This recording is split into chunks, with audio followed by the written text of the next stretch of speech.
Let me be your leader.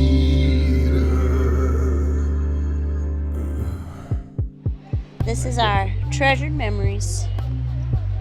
Nearly 10 years ago, in the fall of 2011, Peter and I came down the street in the middle of the night.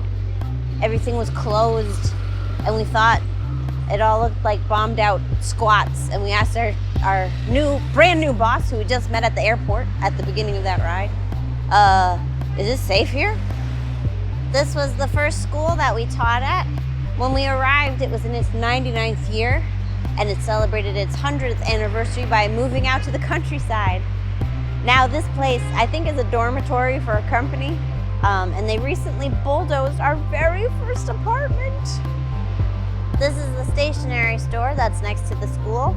That's no longer a school, but this is still a stationery store. I love stationery stores, and I used to join the throngs of kids buying all kinds of notebooks and pens. These days, because the school's gone, of course, the kids are gone. So I'm not sure how they're staying open, but I did actually just buy a notebook here the other day, so maybe it's me. Neighborhood traffic.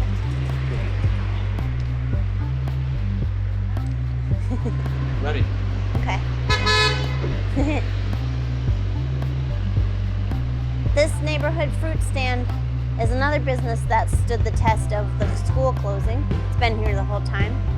And they were very nice to me. I remember when we got here, I spoke no Chinese, and so I would muddle through interactions with them, and they made me feel like really welcome in the neighborhood.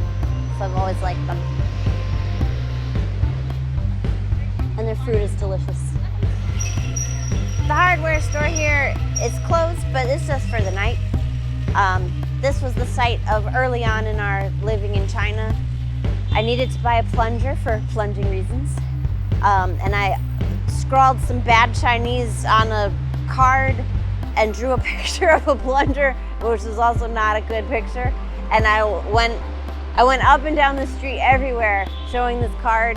Someone interpreted it as a bicycle pump and sent me to a bike store. And I just could not find a damn plunger. And then this place, which is across the street from where we lived, had one right out front. So I bought it there. He's still open and functioning. We just bought a sledgehammer here the other day. And the bakery next door was our favorite place to come after eating a spicy hot pot meal for a cake. It's called Peony Park, and I can't say that name without thinking of Prince and Paisley Park. So our school's just there, and then across the street is the...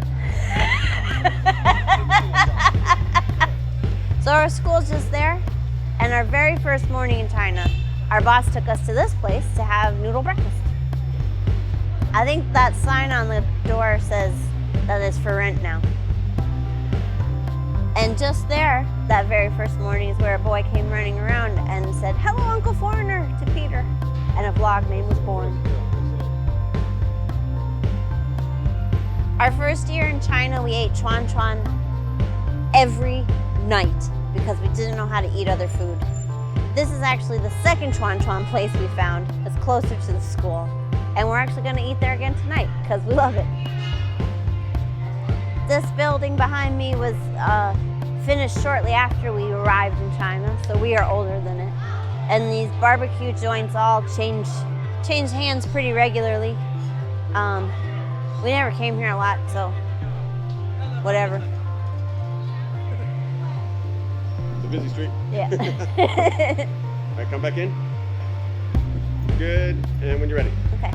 I always like the look of this little alleyway, but we never needed pickling jars, so I didn't come down here that often. We shopped a lot at this market, and we always came too late for tofu. It would sell out before we got there. So we spent a while thinking, I guess Chinese people don't really eat tofu like we thought. We live on the river, but I don't really eat fish, even though I come from the ocean. So this is the end of our little street, and the 𝗖𝗵cie River's right behind me. And we used to walk up and down the park here every night. Perfect. You can see how pretty it is down here. It's a popular spot for everybody to go for an after dinner walk. I ate a lot of noodle lunches at this place, and I didn't speak Chinese when I first started going, so I just pointed at something on the menu and they made it for me, and it was good, so that's what I had every time that I went there. And then I found out they were the famous dan dan noodles that everybody talks about. And they're good, but I like new Rumian. So 10 years on, the neighborhood's still pretty much the same. I mean, except for every business has opened and closed 10 times over.